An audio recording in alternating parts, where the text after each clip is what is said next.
on the issues of modern policing in the United States.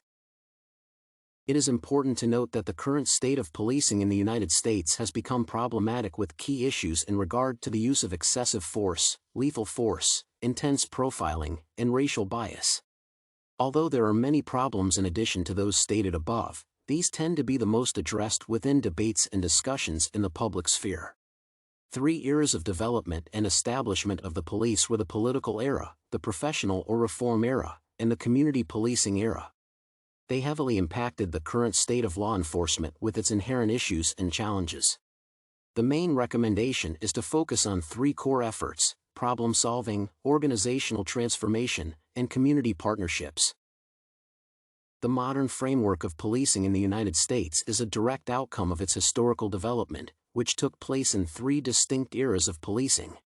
It is stated that there are 3 commonly acknowledged eras of policing: the political era, the professional or reform era, and the community policing era.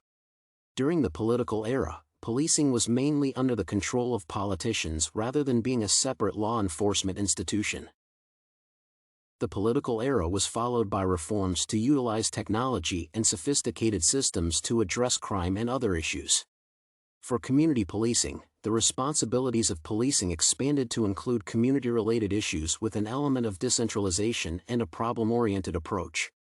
After the 9/11 attack, some argue that policing entered into a new era called Homeland Security.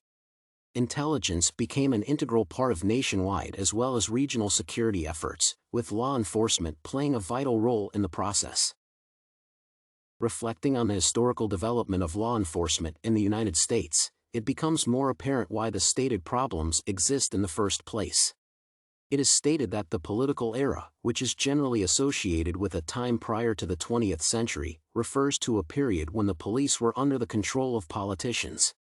In other words, the given period was highly racially discriminatory, where the political leaders held these biased and exclusionary views.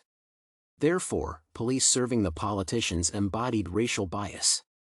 The latter was subsequently institutionalized during the professional reform era, where the expansion of law enforcement enabled the rise of the use of excessive force problem. The community policing era was accompanied by a greater need to focus on specific populations, which incentivized profiling.